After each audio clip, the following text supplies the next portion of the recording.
con Hechos AM en este día martes ya 19 de febrero de 2019. Vamos ya al espacio de la entrevista. Esta mañana, como les anunciábamos, vamos a hablar de lo que está ocurriendo en el Partido Arena luego de las elecciones presidenciales del 3 de febrero. Recordemos que este partido quedó en segundo lugar en esta elección en la que iba en una coalición.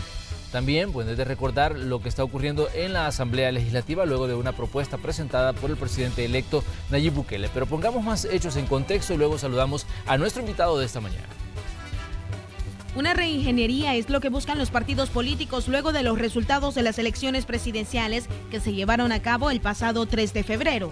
La dirigencia del Consejo Ejecutivo de Alianza Republicana Nacionalista anunció que el partido realizará próximamente sus elecciones internas para elegir a su nueva cúpula y pusieron a disposición sus cargos, asegurando que ninguno de los miembros actuales podía buscar una reelección. Tras esta acción, iniciaron una gira en diferentes puntos del país para reunirse con las juntas departamentales y líderes territoriales y así hacer una profunda evaluación de los resultados electorales. Uno de los primeros en tomar la palabra fue el ex aspirante a la presidencia de la República por Arena, Gerardo Aguad, quien hace unos días presentó su planilla para presidir el COENA. Aguad dijo que su objetivo es formar un nuevo Arena que debe estar integrado por personas honradas y que nunca hayan sido cuestionadas, de territorio, que hayan sudado la camisa y que sepan cómo funciona el partido. También Javier Simán se une a las voces de la renovación. Sin embargo, el alcalde capitalino Ernesto Mason asegura que los ex precandidatos en este momento fomentan la división en ese instituto político y no están en la línea de tener un partido unido. Mason en su momento pidió un cambio de timón y se autopropuso como uno de los gestores del cambio en una comisión de transición integrada por el expresidente Alfredo Cristiani y los exdirigentes Mario Acosta y Jorge Velado. Pero el exdiputado de Arena, Juan Valiente, uno de los principales críticos internos de su partido, sostiene que esta oferta no equivaldría a un cambio que responda a la realidad que enfrenta el partido. Valiente también denunció recientemente la falta de ética que ha tenido su partido al no saber eliminar a tiempo los conflictos de interés en sus filas. Esta mañana, en la entrevista de Hechos AM, conversaremos con el exdiputado de Arena, Juan Valiente, para conocer su lectura respecto a los resultados electorales y cómo su partido debe enfrentar esta situación. ¡Comenzamos! Así es, este martes le damos los buenos días a Juan Valiente, miembro del Partido Arena, y también recordemos que él ocupó una diputación en el periodo pasado. Juan, un gusto que nos acompañe y bienvenido a Canal 12. Buenos días, un gusto compartir contigo y tu audiencia. Juan, comencemos hablando de hechos recientes. Ayer se presentó la pieza de correspondencia donde el presidente electo Nayib Bukele pide una reorientación de los fondos destinados para construir un edificio legislativo y que se designe por lo menos la mitad de esos fondos a proyectos de índole educativo. 4 diputados del Partido Arena estuvieron apoyando esa iniciativa, diciendo que ellos respaldan la decisión del presidente electo de que se reasignen esos fondos para actividades de carácter escolar. ¿Cómo podemos interpretar esto que está ocurriendo, en Arena, considerando de que en los últimos días ha habido voces, luego de los resultados de las elecciones presidenciales, voces en contra del actual Consejo Ejecutivo Nacional de Arena? Bueno, a todas luces es evidente que el país necesita una priorización de sus gastos y de sus inversiones. Para eso no se necesita ciencia. Es algo que hemos estado denunciando desde nuestros primeros días en la Asamblea Legislativa, con lo del seguro médico privado, con privilegios y prestaciones indebidas para miembros de junta directiva, para diputados, etcétera, etcétera, etcétera. Esa es una realidad del país. Y yo creo que hay que tener una visión estratégica para realmente reorientar todos los recursos que se puedan a las prioridades nacionales. Entonces, en esa línea hay que hacer un trabajo serio. No podemos ir con acciones pequeñitas por un lado y acciones pequeñitas por no. Tenemos que ver la realidad de todo el presupuesto del Estado y decidir cuál es la prioridad del país. Por ejemplo, ya que tantas ansias tiene el presidente electo de poner propuestas sobre la mesa, puede mandar a eliminar ya la partida de gastos reservados de la Presidencia de la República. Ese es un tema con el que hemos estado luchando, un tema que está bajo su control o que estará bajo su control. Y entonces, pero eso no soluciona. Lo que tenemos que hacer es, los órganos del Estado tienen que de alguna manera trabajar conjuntamente para precisamente reorientar el uso de los recursos públicos y garantizar que la gente tiene los recursos donde es prioritario para la gente. Por ejemplo, tenemos que poner al menos para el año entrante unos 150 millones más en educación. Necesitamos alrededor de 50 o 100 millones en salud. Lo que se requiere es precisamente esa visión de cambiar el uso de los recursos para garantizar que se usen donde más se necesitan. Pero, ¿cómo podríamos interpretar lo que está ocurriendo al interior de Arena, al interior de la fracción? Usted fue diputado en el periodo pasado y sabe, digamos, cómo se mueven en determinado momento las cosas al interior de una fracción, en este caso una fracción grande, porque estamos hablando de 37 diputados de la fracción del Partido Arena. Vemos, declaraciones que daban algunos de los diputados que ayer dieron su apoyo, en el que hacen una crítica a la misma dirigencia del partido y a la forma en que se han manejado muchas cosas. Mira, yo creo que lo que revela un poco lo de ayer es precisamente lo que nos pasa de alguna manera y nos pasó la factura de alguna manera en las elecciones del 3 de febrero, es la falta de liderazgo, la falta de capacidad en la dirigencia del partido. Y eso es algo que quedó en evidencia en las elecciones y en el resultado, en los días siguientes, pues también va quedando en evidencia. A estas alturas ya debería haber una definición en el partido de lo que vamos a hacer. Todavía no sabemos. Todavía se está debatiendo si renuncio o no renuncio. No, por favor. O sea, evidentemente no estamos sabiendo leer lo que el pueblo salvadoreño nos está diciendo en las urnas, y si no lo sabemos leer y diagnosticar adecuadamente, vamos a tomar acciones que no son correctas. Parecemos totalmente desenfocados del trabajo político, no tenemos una lectura adecuada de lo que está pasando, y entonces se crea un vacío de poder, y en el vacío de poder saltan actitudes a veces oportunistas de algunos miembros del partido que terminan en lo que pasó el día de ayer. ¿Podría encaminarse Arena pues a una división digamos en la fracción? Para mí es evidente que si el partido no toma en serio los mensajes del 3 de febrero, va a haber fraccionamiento, y podría ser que incluso en la fracción legislativa del partido en la asamblea haya. Pero si no, de todas formas, en el partido, si no logramos ahorita reorientarnos y reenrumbarnos sobre las conclusiones del 5º Congreso, lo que vamos a tener al final es un partido fraccionado. ¿Cómo toma usted el hecho de que el Consejo Ejecutivo haya dicho, bueno, nosotros estamos dispuestos a adelantar el proceso interno en vista de los resultados que no nos favorecieron en las elecciones del 3 de febrero? ¿Cómo se podría interpretar esto? Y ante lo que estamos ahora, digamos, en la situación en la que ya, digamos, el presidente electo toma acción y empieza a enviar propuestas, y esto parece que va a ser así la tónica de medición de fuerzas, y también el termómetro que se pone, digamos, a los apoyos que se puedan lograr en la Asamblea Legislativa. Mira, realmente en estos momentos la dirigencia del partido se está poniendo en una posición excesivamente legalista. Yo por supuesto que estoy de acuerdo en que tenemos que cumplir con la legalidad, con la institucionalidad, pero ciertamente no puedo aceptar que ese llamado venga de aquellos que han estado violando la institucionalidad del partido por tanto tiempo. Entonces, hay formas dentro de nuestros mismos estatutos que permiten una transición más rápida, y yo creo que hay que buscarla.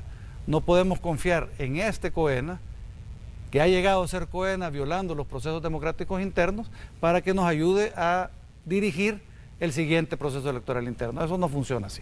Entonces yo sí creo que hay que buscar una transición más rápida, que hay que buscar una dirigencia con mayor legitimidad para que nos ayude a llegar a las elecciones de septiembre, antes o después del nuevo COENA para el siguiente periodo de nuestro partido. Pero ¿qué capacidad tiene en ese momento el Partido Arena de darle, digamos, espacio a voces críticas? Por ejemplo, usted ha sido un crítico interno de Arena y se ha pronunciado en diversos momentos de las situaciones que ahí han ocurrido. ¿Considera usted que existen los espacios para, digamos, que en esos relevos se le dé lugar a gente que hasta ahora, digamos, tal vez se ha mantenido en silencio, pero que quiere participar en la transformación del partido? Bueno, hay espacios, a veces pocos, y hay que pelearlos. Mucho se critica a veces que yo acepto las invitaciones de los medios, pero realmente creo que es una manera de hacer, digamos, públicas las posiciones de otros miembros del partido, y que eso genere una dinámica que nos ayude a orientarnos adecuadamente. En el sector empresarial al cual pertenezco y el cual digamos estoy vinculado, pues ha habido movimientos en esa misma dirección. Se ha escrito una carta a la comisión, al COENA, y esperamos respuesta pronto. Entonces yo sí creo que hay algunas voces críticas disonantes dentro del partido, por lo menos que no están totalmente alineados a lo que la dirigencia está diciendo, pero que necesitamos como de alguna manera ganar fuerzas para orientar al partido en la dirección correcta. Mira, el quinto congreso fue claro, el quinto congreso para Arena fue un momento histórico que este COEN en particular ha de alguna manera echado al traste y ha retrocedido los avances que habíamos tenido. El quinto congreso pidió democracia interna, el quinto congreso pidió institucionalidad, o sea, Estado de Derecho al interior del partido, y pidió ética en la política. Y mientras nosotros no logremos reorientar el partido hacia bajo esos criterios, vamos a tener pocas posibilidades de, digamos, como resintonizarnos con los ciudadanos en el país. Mucho se ha hablado de lo que pasó el pasado 3 de febrero, en el que, bueno, Arena en un principio parecía que tenía una buena oportunidad de recuperar el Ejecutivo. Al final esto no se dio, pero desde su punto de vista, ¿qué fue lo que pasó? Hasta ahora se dijo, no logramos reconectar con la gente, a pesar del trabajo territorial, no logramos que el ciudadano, digamos, tomara en cuenta las propuestas que se hicieron. Desde su punto de vista, ¿qué es lo que ha pasado con Arena, digamos, en esta campaña que acaba de terminar para la elección presidencial del 3 de febrero? Yo creo que lo más relevante es que para los ciudadanos seguimos siendo un partido político corrupto. Por más que hemos tratado, los ciudadanos nos leen y dicen estos no han cambiado. Y entonces mientras no logremos entender por qué existe esa percepción en los ciudadanos y demos las respuestas correctas y demos las señales correctas, no solo en mensajes sino en acciones, difícilmente los ciudadanos van a volver a confiar en nosotros. Ahora bien, ¿considera usted que el trabajo territorial, digamos, que se hizo no fue lo suficiente? Porque luego vinieron los análisis cuando, digamos, cae el Partido Arena en la elección presidencial, se dice, es que bueno, no tomamos en cuenta temas como las redes sociales, no logramos, digamos, el proceso fue afectado por el tema de los casos de corrupción. De hecho, esa fue una de las justificaciones que se dijo. Se nos pasó factura, dice, el hecho de que se volviera a hablar de casos de corrupción como los que involucraron al expresidente Flores, como el que tiene preso al expresidente Elías Antonio Saca. Bueno, mira, sobre el trabajo territorial yo creo que sí es un trabajo excelente, pero es evidente que nuestro voto duro ya no es tanto y que tampoco es tan duro, ¿eh? O sea, porque ni siquiera nuestro voto duro llegó a votar por nosotros. Entonces, yo creo que no es un tema de trabajo territorial, no es un tema únicamente de los casos de corrupción que hemos tenido de algunos miembros del partido, sino que debe entenderse por qué en un partido como Arena, con las regulaciones y los lineamientos que teníamos, fue posible que cultiváramos en nuestro interior a alguien como Tony Saca. Y mientras no entendamos las prácticas institucionalizadas que han permitido que estos actos de corrupción se den, difícilmente vamos a hacer los cambios. Y yo creo que los ciudadanos correctamente han intuido, han leído que no hemos cambiado de verdad. Y si no logramos en este momento hacer esos cambios, realmente vamos a pasar a la irrelevancia política, igual que han pasado los grandes partidos como PCN en su momento y PDC en el suyo. Y ahora, obviamente, el FMLN. Ahora bien, Ernesto Mason ha estado abanderando también, digamos, las voces pidiendo cambios al interior de Arena. Él incluso publicaba ayer una carta donde decía y hacía varios comentarios, como por ejemplo que hay gente que se avergüenza del pasado de Arena, decía en el documento que publicó a través de las redes sociales. Bueno, yo realmente, así como encuentro razones para estar orgulloso del partido, porque fue un partido de derecha, anticomunista, el partido que al final hizo la paz y en lugar de enterrar a los rojos, los llevó a la arena política. Entonces, hay motivos de orgullo para el partido, pero ciertamente también hay motivos de vergüenza. Y si no somos capaces de ver para atrás, identificar errores, apenar donde nuestros errores y entonces pedir disculpas y seguir adelante, pues difícilmente la gente va a creer en nosotros. Él también mencionaba que hay especies que están abandonando el barco, decía, pero que esas especies van a terminar ahogadas al final. ¿Cómo usted interpreta esto? Pues cuando se menciona que hay gente que está, digamos, dejando Arena en vista de la situación que está viviendo luego de las elecciones. Mira, cuentan, por lo menos yo no sé si será cierta, pero cuenta una historia acerca del Titanic, que una de las razones por las cuales el Titanic se hundió fue precisamente porque el capitán del barco no aceptó el riesgo en que estaba el barco y tomó las medidas correctivas en el momento oportuno. Yo creo que en ese momento estamos. en el momento en que hay que tomar medidas correctivas, porque si no, la cantidad de agua que entra al barco es demasiada y probablemente vamos a hundirnos. Tenemos que saber leer. Ahora, si nosotros creemos que la gente realmente nos ama, nos quiere, va a votar por nosotros, y lo que tenemos que hacer es seguirnos vistiendo de tricolor y decir patria sí, comunismo no, bueno, entonces que lo hagan, pero ciertamente como partido no vamos a subsistir si creemos que es un tema de colores y no un tema de valores. Muy bien, vamos a hacer una pequeña pausa comercial, pero le invitamos a usted a que siga con nosotros. Conversamos esta mañana con Juan Valiente, miembro del Partido Arena. Regresamos enseguida.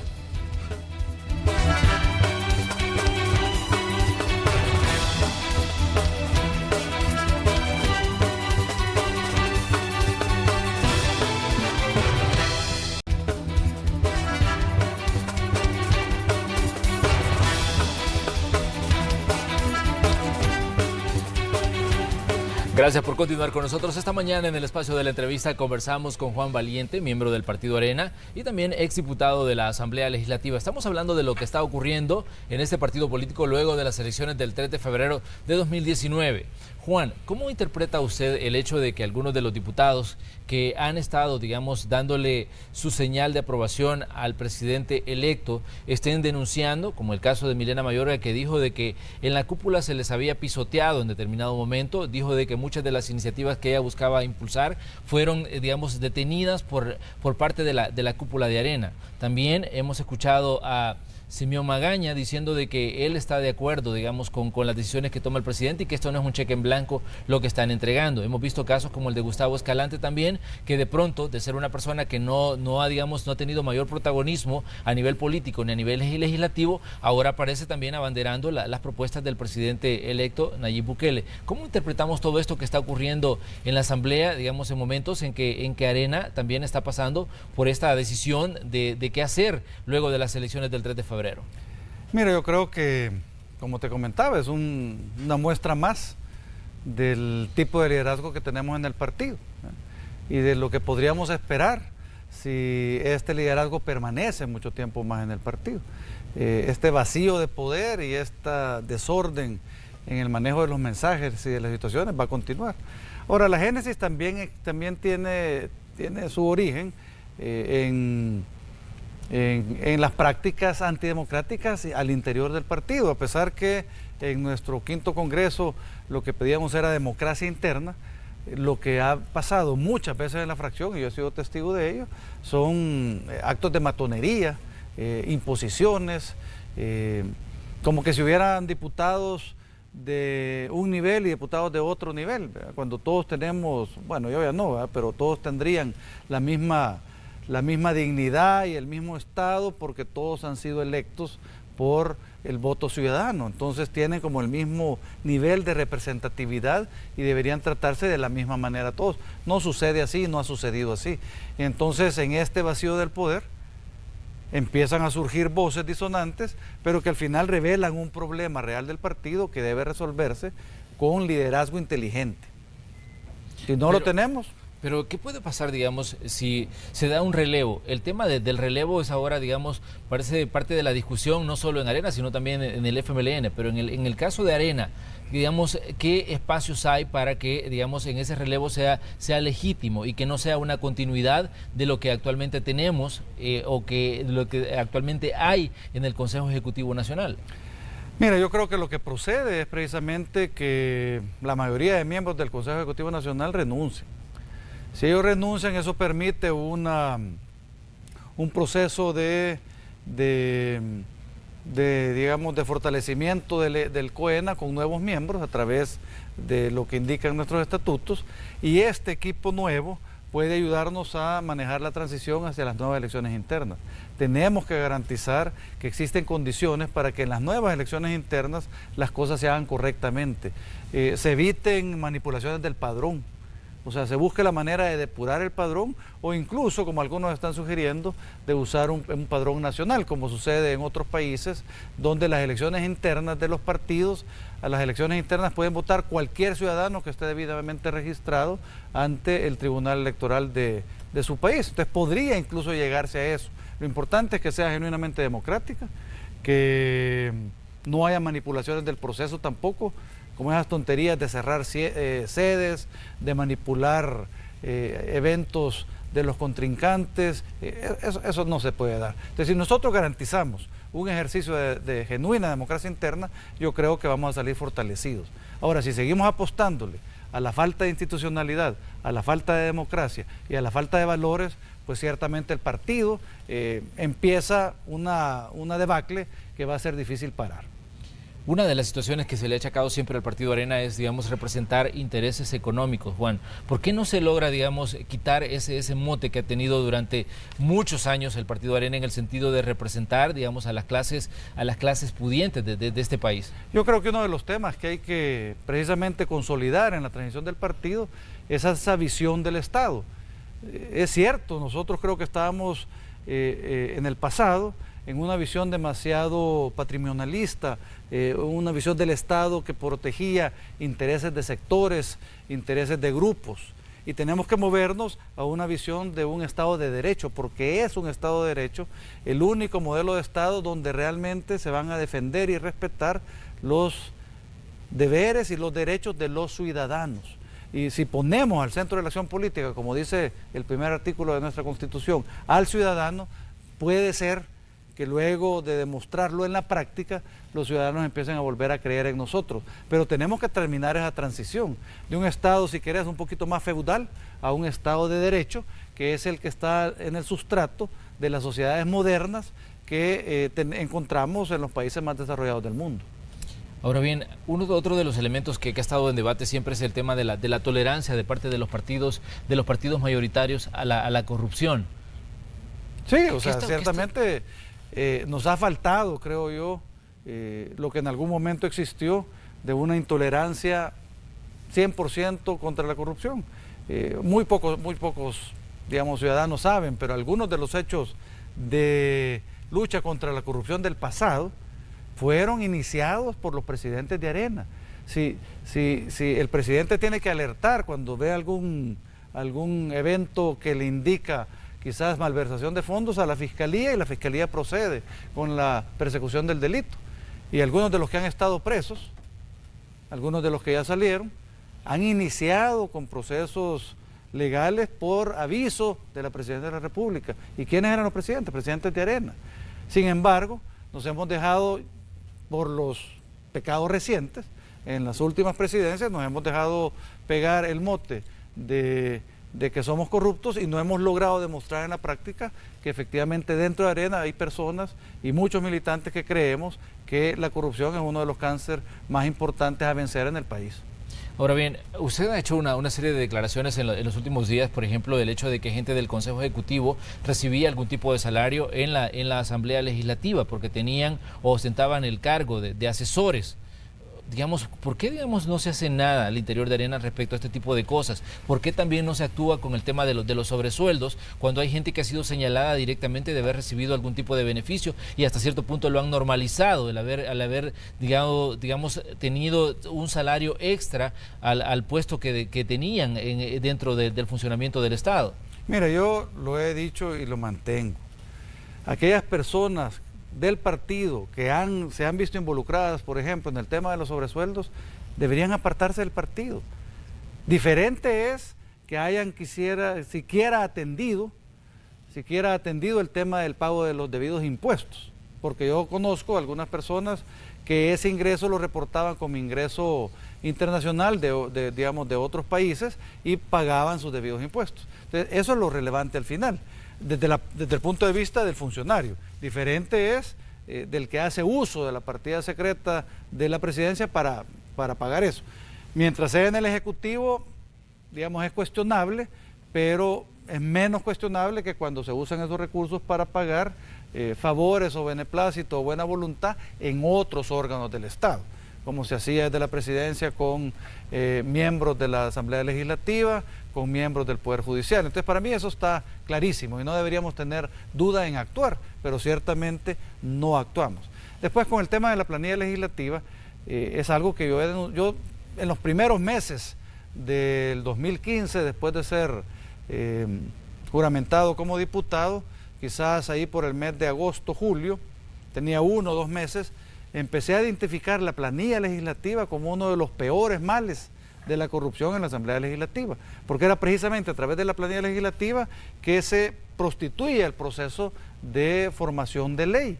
Ahí teníamos partidos políticos que por diputado del Pleno, no de la Junta Directiva, porque eso se manejaba de otra forma, pero por diputado del Pleno tenían hasta cerca de $660,000 al año. Y luego pasaban por otros partidos que tenían alrededor de 400 o $440,000 al año, Arena que tenía como $175,000 al año y el FMLN que tenía $125,000 al año. O sea, ¿cómo explicas esas distorsiones?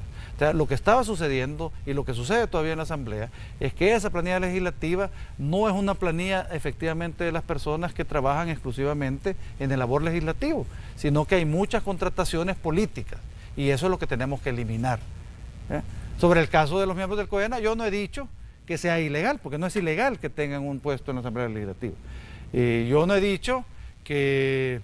Legalmente válido, pero moralmente cuestionable. Yo no he dicho, por eso, yo no he dicho que sea ilegal, pero ciertamente yo creo que la gente espera de sus líderes políticos estándares éticos más altos. Y la percepción de las personas es que evidentemente va a haber un conflicto entre las obligaciones de un puesto y las obligaciones del otro, y ¿quiénes van a salir perdiendo? Siempre los ciudadanos. Entonces, esa percepción existe y yo creo que nosotros, como partido político, especialmente nuestra dirigencia, debe tener estándares más altos. Y yo también lo he dicho, si creemos que esos puestos o esas plazas necesitan salario, que les paguemos de nuestros recursos, para algo aportamos al partido, y que no estén en la planilla legislativa. Ahora sí, bien, claro, ¿por qué no lo hemos podido hacer?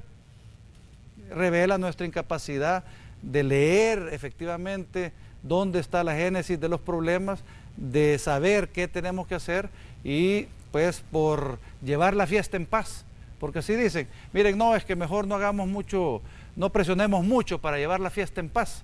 Entonces, para llevar la fiesta en paz quiere decir continuar llenos de personas involucradas en prácticas indebidas, y que los ciudadanos no nos crean que el cambio es verdadero, como realmente está siendo demostrado. Ahora bien, ¿qué piensa usted de las voces también que dicen yo quiero ser el nuevo líder de Arena? Hemos escuchado a Gerardo Aguad, por ejemplo, diciendo de que iba a cortar las cabezas de todos aquellos involucrados en corrupción y que iba a sanear el partido. ¿Cómo tomar este tipo de situaciones también en medio del debate que se ha generado sobre la situación de Arena? Pues mira, yo creo que hay que tomar acciones para hacer una transición adecuada. Este tema no es de liderazgos individuales, este tema no es de que yo soy mejor que el otro, no, este tema es de comprometernos entre todos, los que creemos en los valores en la política, los que creemos en la ética en la política, construir un equipo entre aquellos que sean los mejores representantes de todos los sectores del partido y salir adelante. En este momento que todavía ni siquiera se ha tomado la decisión de cuál es el proceso de transición, es un poco adelantado e inoportuno estar proponiéndose porque realmente todavía no hay espacio para ello. Ahora bien, ¿cómo podemos tomar, digamos, la situación que se ha dado en la Asamblea Legislativa tras esta que podríamos decir ha sido la primera sacudida al enfrentarse a Nayib Bukele ya en el terreno legislativo? ¿Por qué? Porque todavía no ha asumido la presidencia de la República, pero parece que ya está generando, digamos, un temblor dentro de las mismas fracciones respecto a lo que puede pasar con debates como el tema del edificio legislativo. ¿Por qué? Porque encontramos en Arena, por ejemplo, voces, unos que apoyan y otros como el presidente de la Asamblea que viene y le dice, señor, usted es el presidente de la República, pero no va a venir a mandar a la Asamblea Legislativa. ¿Cómo interpretar esto que parece que ha tomado desprevenida la misma Arena? Bueno, ciertamente creo que el presidente electo está buscando nuevamente fraccionar a sus opositores políticos para generar mejores condiciones dentro de la Asamblea Legislativa e incluso con miras al 2021. O sea, yo creo que el partido en este momento gana, pero quizás más adelante Nuevas Ideas querrá en el 2021 tener una representación legislativa interesante, numerosa. No sé hasta dónde podrán llegar y si con este tipo de mensajes del presidente electo generan esta distorsión y este mal manejo dentro de las fracciones políticas en la Asamblea, pues quiere decir que está logrando su objetivo. Yo creo que tendríamos que ser un poco más inteligentes en nuestras posiciones políticas, pero eso requiere un diferente tipo de liderazgo del que tenemos ahorita en la Asamblea Legislativa. Si las cosas continúan como están, ¿cómo ve usted a Arena para las elecciones del 2021? Porque parece que estamos lejos, pero los procesos electorales realmente se comienzan a cortar desde el día después de las elecciones, ¿no? Por lo menos aquí en El Salvador. Yo creería que de seguir como estamos, ciertamente nuestras posibilidades de mantener una fracción legislativa mayoritaria, que es la más grande, va a ser difícil. También en Arena hemos estado de alguna manera protegidos, porque en los eventos electorales pasados no hemos tenido opciones políticas, digamos, cercanas, como para que gente de nuestro partido mayoritariamente opte por buscar otras alternativas. Digamos, en este caso incluso yo tengo evidencias que miembros de nuestro partido votaron por Gana, a pesar de todo lo que podamos pensar de ese partido, que también está salpicado por la corrupción. Pero bueno, en el 2021 habrá nuevas opciones políticas, como en nuestro tiempo, y ya quiero ver qué nos pasa si no somos capaces de enrumbar el camino y de garantizarle a los ciudadanos que el cambio dentro de Arena y la renovación es genuino. Ahora bien, Juan, usted es uno de los críticos, digamos, más fuertes en Arena. ¿En algún momento usted buscaría algún puesto de dirección en el partido? No, yo les he dicho que yo prefiero no estar. Yo ya informé que ni siquiera planilla voy a presentar, pero sin embargo, tampoco puedo, si el partido lo requiere y el país lo requiere, colaborar en la medida de lo posible en aquello que, donde se vea que puedo dar algo de valor a la solución a los problemas que ahorita tenemos.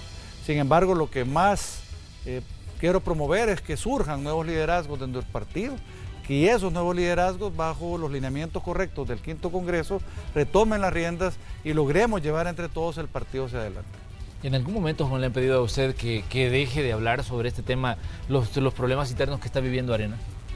Pues no, realmente no. No he tenido ninguna llamada. Yo me imagino que en parte porque ya me conocen y saben qué les diría.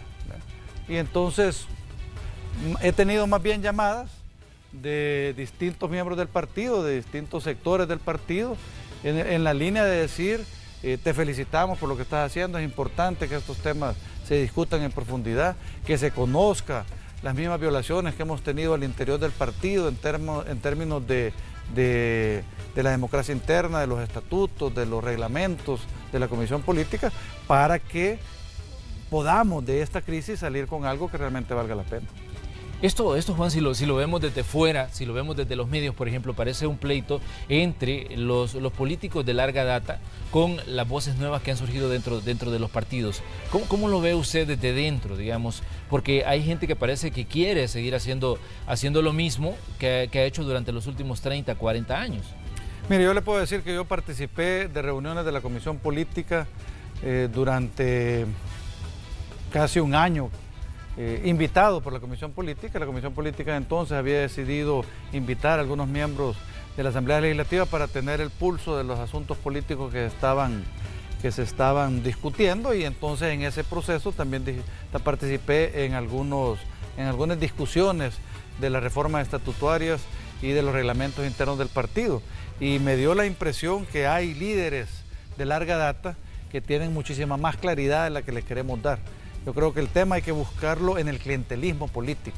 Si nosotros en Arena somos capaces de eliminar el clientelismo político, o sea, aquellas personas que viven de la política y que no están dispuestas a ceder sus posiciones precisamente por sus ingresos, clientelismo político es digamos, como la palabra del día. Si nosotros lográramos eliminar el clientelismo político, habríamos dado un paso importante en la dirección correcta, y yo creo que hay muchos políticos de larga data, incluso expresidentes, que a mí me han dicho que efectivamente es el camino correcto. Pero ¿qué tan dispuestos están estos políticos a meterse, digamos, de lleno a lo que está pasando y lo que está viviendo Arena en este momento? Pues sí, precisamente es lo que estamos intentando, lograr un proceso donde todos los miembros de Arena logren entender cuál es el diagnóstico real del rechazo de los ciudadanos, por qué los ciudadanos nos dieron ese mensaje el 3 de febrero y qué acciones son las que tenemos que tomar para llevar el partido a todo lo que puede ser.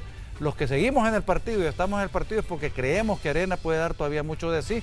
Lamentamos que no estemos pudiendo hacer una lectura adecuada de lo que pasó el 3 de febrero para tomar las decisiones correctas. Entre los análisis que han surgido también, Juan, está el tema de que la coalición que hizo Arena para las elecciones presidenciales no fue muy buena. Lo dijo en este mismo espacio Roberto Dawison cuando hablaba de que decía de que la coalición pues no era tan sólida y que realmente muchos de los actores no sumaron lo que tenían que sumar en una elección presidencial.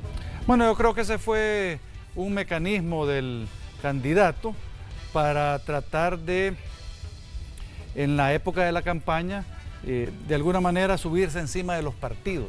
Yo creo que el Carlos Calleja tuvo una lectura correcta en el sentido del grave deterioro que tenían los partidos políticos y buscó la manera de crear condiciones para él estar encima de los partidos políticos y crear una propuesta de candidatura diferente, tratando de separarse un poquito de ese desgaste que ya tenían los partidos. Pero, sin embargo, yo vi una caricatura por ahí donde el peso del lastre de los partidos políticos fue tan grave que imposibilitó que Carlos pudiera realmente salir a flote. ¿Considera usted que Carlos Calleja fue un buen candidato? Yo creo que fue un buen candidato, muy buen candidato. Lamento que no le haya apostado a presionar por la renovación interna dentro del partido y que haya creído que podía ganar sin promover cambios genuinos dentro de Arena. Y ya vimos que los ciudadanos, leyendo correctamente lo que está pasando, dijeron: este partido no ha cambiado, sigue siendo lo mismo, no les damos nuestro voto.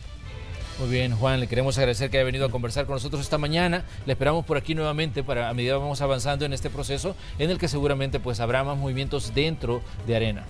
Bueno, un gusto compartir contigo y con tus oyentes. Muy bien, vamos a ir a una pausa comercial y cuando regresemos tenemos más de Noticiero Hechos en este día martes.